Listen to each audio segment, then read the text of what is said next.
Hello, it is Wednesday. I've been sorting out business this morning, going to the tax office and all that sort of malarkey. Buggers want money off of me. Right, I've already been busy.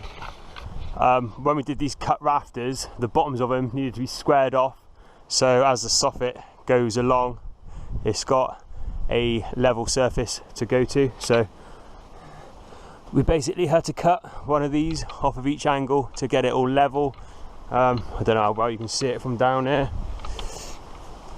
but basically you can see the ends have all been cut off now. Last time I did the plumb cut, now I've done the level cut, so that's all done. The next thing to do is continue with these battens along, which will take the soffit, so I just got to do a bit of back blocking and then I can put that all done. But it's absolutely howling, rain keeps coming, so I'll just do a before and after. So this is what it looks like now, and this is it after, all battened out nice and secure. Right, I need to get this soffit and fascia on. Obviously with winter coming in fast, we want to keep rain away from the house, because it's never good to have water against the house. But one of the main reasons I'm doing it is where this vaulted ceiling area is, I've got to put the Celtex insulation in the void of an air gap, and basically what can happen is it's an air gap, so wind gets in and it can blow the insulation out again. So I don't want to put it in, and then if we get some high winds it all ends up on the floor. So ideally I want to just get the fascia and soffit in place, which will eliminate that problem. I've now got to go around and do the other side.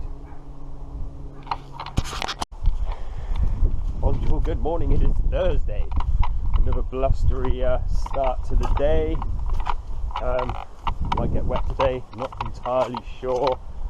So after that last clip, I've been around the back of the house. As you can see, I've done exactly the same. It's all been cut level. I've started battening. I've got to go to the merchants and just get the last few battens to finish that. That won't take too long, so we'll get that sorted.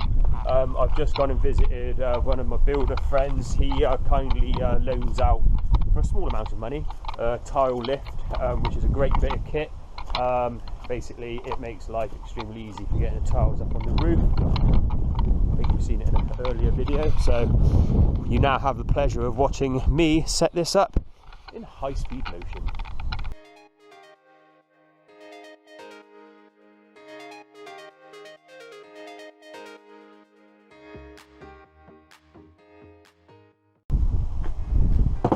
Right, that's all the bits and pieces I need. I will now start to build it.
I'm very wet. Oh, I was up on the roof just trying desperately to get it all hooked up and finished, and it just started peeing down. Right, back inside, carry on with the parge coat. Right, I'm all set up, ready to go. Just got that bit up there to do, that bit there to do, sort out this little reveal area. I'm trying to square all this up. The problem we had when we did these reveals is literally we just can't cut these blocks nice and straight like we'd like to, just because of the depth. Trying to hand cut things like that's a nightmare, so I'm just going to tidy it up. The plan is that looks terrible, but I'll put a straight edge up it and then I'll scratch coat up to sort it all out. Right, anyway, less waffling, let's get this done.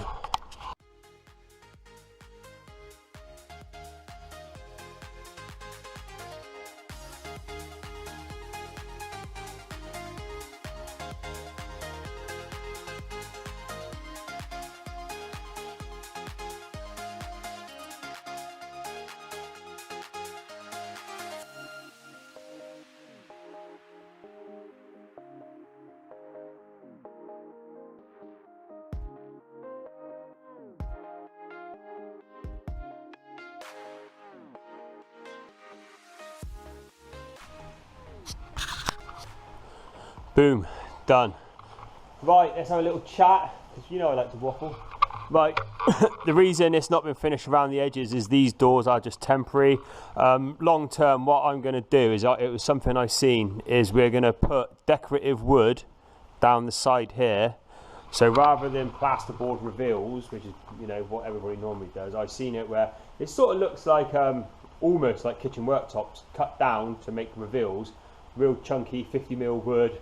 And I'm going to do it on these two doors and that door there. It looked really, really smart. So I thought that would really add to the cool modern look that I'm looking for. So that's the reason why that's been left, is obviously long term that's going to get moved further along. So I just want that flat surface to work too. Let's talk about this area.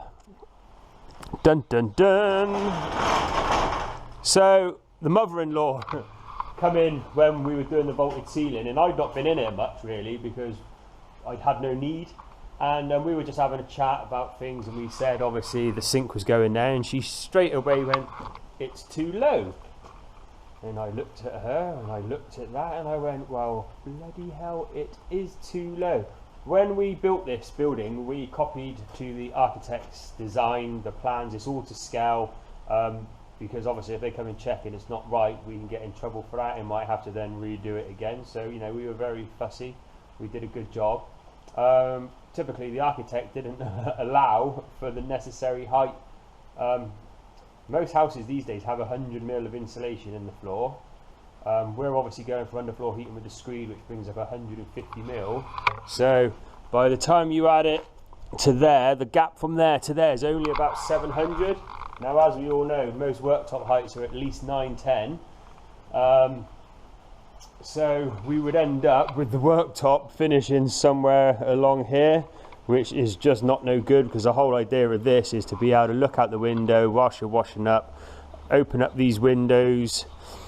So it just doesn't work. So the reason that's been left is next year in spring, when the weather's better, what I'll do is I will cut that out, lift it up 300mm, and then that way that will give us the clearance that we're looking for.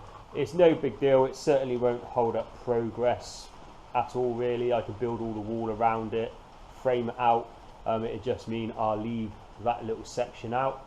I'm now gonna use up the rest of the render mix just to put some more on this reveal and some on here, and then I am gonna have a clean up. This pile of sand, as I've said, is in the way. We've used it all now pretty much, so I'll get that all bagged up and put outside so it's out of the way, and then we'll give this a good old clear up. So we will come back in a minute in high speed, no doubt, because that's what I usually do.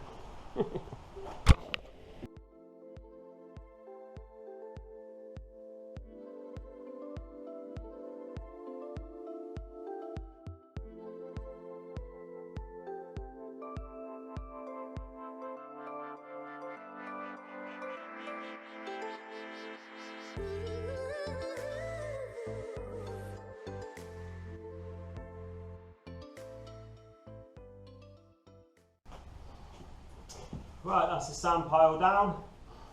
Let's sweep up the mess.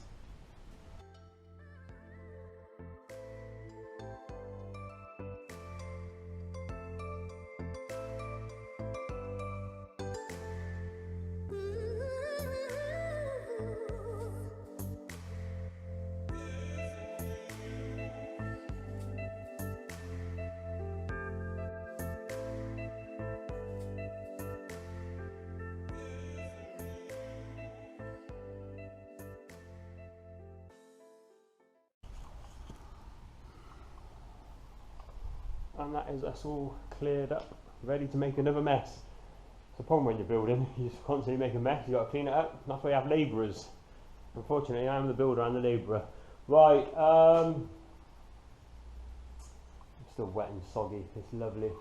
Another pointless little job I've got to do. Right up at the top at the ridge, I need to put noggins in between each section at the top. That's so we can fix down into it with battens from above, ready to connect the dry ridge system up. So that's what I'm going to do next. Right, there you go, that's all been knocked out in between. So basically what's going to happen is when we do the dry ridge system, obviously every ridge tile will have a screw coming through, so that's the guarantee we've got to fix in the whole way long. Happy days, that's me done for the day. Tomorrow's task, if the boys don't let me down, there'll be 3 of us and we're going to be loading out the roof and tiling. See you in the morning.